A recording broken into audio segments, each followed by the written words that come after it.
بسم اللہ الرحمن الرحیم۔ عزیز طلباء و طالبات السلام علیکم۔ چونکہ ہماری جو یہ نظم ہے یہ کچھ ادھوری رہ گئی تھی، اب اس کے جو باقی کے بند ہے وہ ہم آج مکمل کریں گے۔ تو چلو اس شعر سے شروع کرتے ہیں۔ اس کارے گر ہستی میں جہاں یہ ساغر شیشے ڈلتے ہیں، ہر شے کا بدل مل سکتا ہے، سب دامن پور ہو سکتے ہیں۔ اس بند میں نذیر اکبر آبادی فرماتے ہیں کہ اس کار گر ہستی میں، یعنی یہ دنیا کا جو کارخانہ ہے جس میں خواہشوں اور ارمانوں کے شیشے تیار ہوتے ہیں، یعنی یہ ساغر شیشے ڈلتے ہیں، یعنی یہ اس کاریگر یعنی اس دنیا کے اس کارخانے میں جہاں خواہشوں اور ارمانوں کے شیشے تیار ہوتے ہیں اور ہر شے کا بدل مل سکتا ہے، سب دامن پور ہو سکتے ہیں۔ یعنی کہ دنیا کی کسی بھی چیز کا آپ متبادل ڈھونڈیں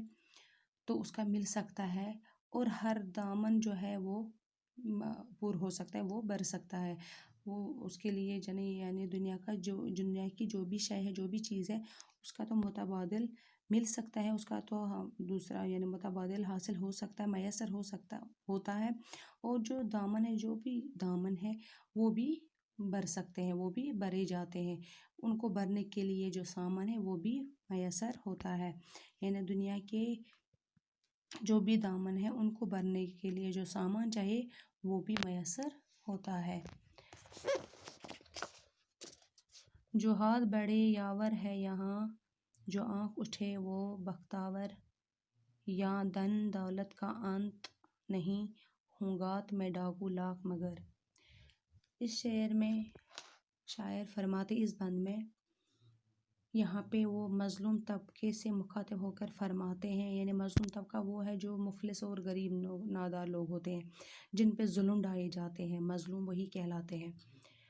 یہاں پہ انہیں آگاہ کرتے ہوئے فرماتے ہیں کہ اس دنیا میں جو خود اپنا ہاتھ آگے بڑھاتا ہے، یاور مینس مددگار، یعنی انسان اس دنیا میں جو اپنے ہاتھ کو خود آگے بڑھاتا ہے اسی کو مدد حاصل ہو سکتی ہے۔ آنکھ اٹھا کر جو دیکھتا ہے، بالکل اپنی محنت میں لگا رہتا ہے، اسی کی یاوری ہو سکتی ہے، اسی کی مدد، اسی کو یہ جدوجہد اور کوشش کرتا ہے، وہی اپنے لیے مدد پا سکتا ہے۔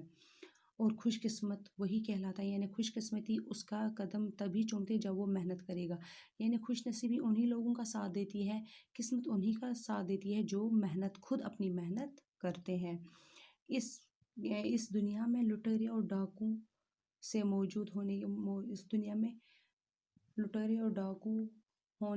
ہونے کے باوجود بھی یہاں کی جو دھن دولت ہے وہ ختم نہیں ہو سکتی ہے، بھلے ہی لوگ اس کو لوٹیں، بھلے ہی ڈاکو اور لٹیرے اس کو لوٹیں، لیکن دولت کم نہیں ہو سکتی ہے، یہاں کی جو سرمایہ ہے وہ کم نہیں ہو سکتا ہے، حتیٰ کہ انسان، بس شرط تو یہ ہے کہ انسان اپنی مدد کرے، انسان اپنا ہاتھ آگے بڑھائے، انسان اپنی قسمت کا ساتھ دے۔ کب لوٹ جپٹ سے ہستی کی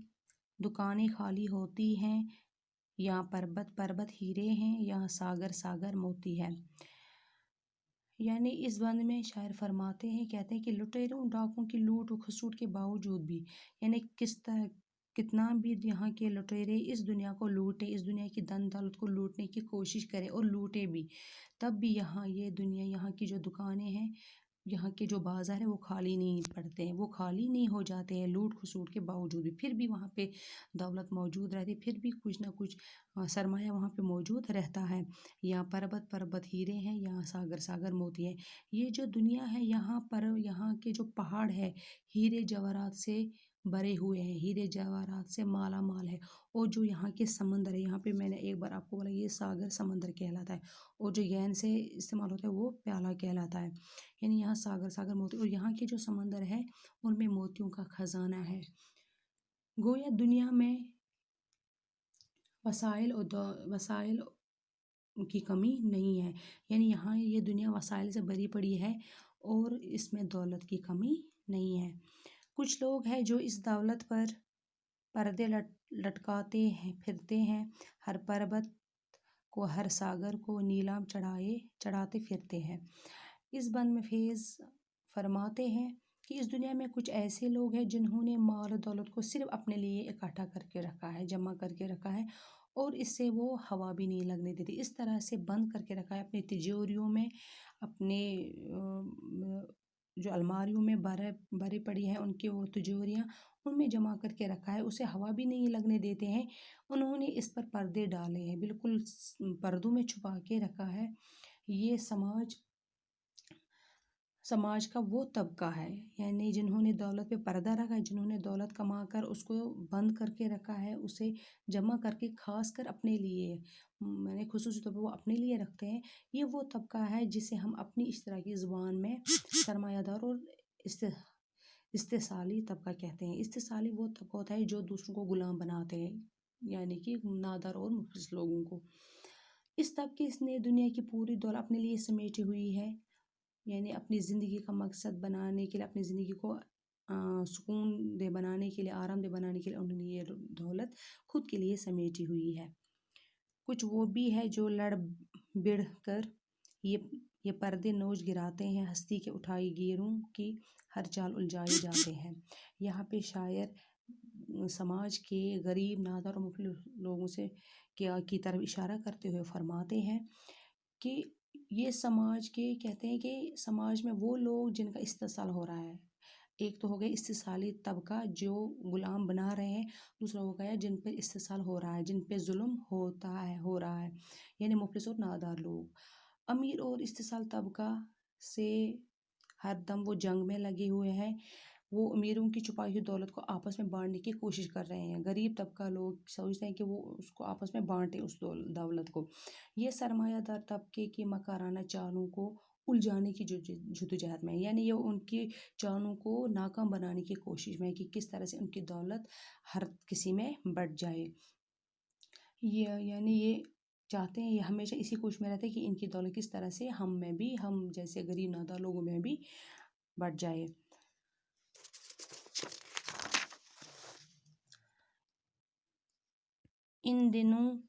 ان دونوں میں رن پڑتا ہے نت بستی بستی نگر نگر، ہر بستے گر کے سینے میں، ہر چلتی راہ کے ماتھے پر۔ اس بند میں شاعر فرماتے ہیں کہ امیر اور غریب دونوں طبقوں کے درمیان اب دنیا کی تقریباً، یعنی کہ امیر اور غریب طبقوں کے درمیان، رن سے مراد جنگ کا میدان، یعنی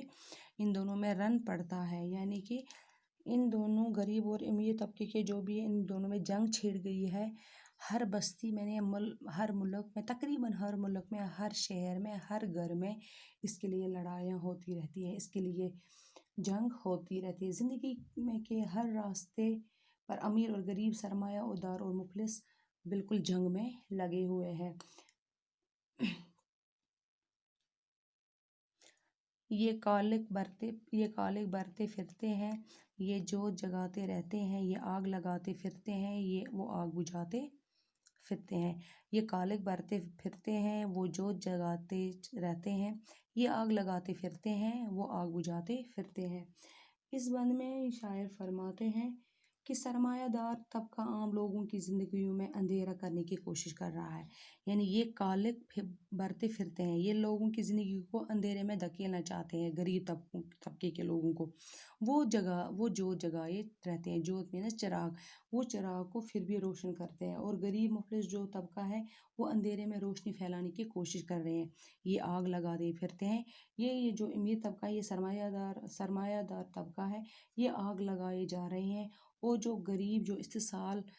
جن پہ استحصال ہو رہا ہے، وہ اس آگ کو بجھانے کی کوشش میں لگے ہیں۔ سب ساگر شیشے لال وغیر اس بازی میں بد جاتے ہیں، اٹھو سب خالی ہاتھوں کو، ان رن سے بلاوے آتے ہیں۔ یہ اس نظم کا آخری بند ہے۔ اس میں فیض فرماتے ہیں کہ اپنے وجود کو قائم رکھنے کی اس جنگ میں انسان کے ارمان اور خواہشوں کے ہیرے موتی اور شیشے داؤں پر لگ جاتے ہیں، یعنی وہ قربان ہو جاتے ہیں۔ اس میدانی جنگ میں غریبوں اور ناداروں کو، جن کے ہاتھ خالی ہیں، بلاوے آتے ہیں کہ آؤ وجود کو قائم رکھنے اور اپنے حقوق کو حاصل کرنے کے لیے اس جنگ میں کود پڑو، یعنی جو ان لوگوں پہ جو زیادتیاں ہوتی ہیں ان سے انہیں بلایا جاتا ہے، انہیں آواز دی جاتی ہے کہ اٹھو، اپنے ظلم کے خلاف آواز لڑو، اپنا حق حاصل کرنے کے لیے جنگ چھیڑو، جنگ میں کود پڑو صدیوں سے استحصال کرنے والوں کو، جو آپ پہ صدیوں سے برسوں سے آپ پہ استحصال کرتے آ رہے ہیں، آپ کو غلام بناتے آ رہے ہیں، آپ پہ ظلم ڈھاتے آ رہے ہیں، ان کے خلاف جنگ چھیڑو، ان سے اپنے حقوق حاصل کرو۔ سوری، ایک جگہ میں یہ شاعر کا نام غلط لے بیٹھی، یعنی دراصل یہ فیض فیض کی یہ نظم ہے، یہاں پہ میں نے نذیر اکبر آبادی کا نام لیا، اس کے لیے میں معذرت چاہتی ہوں۔ تو یہ ہماری نظم یہاں پہ یہ ختم ہوئی۔ اللہ حافظ۔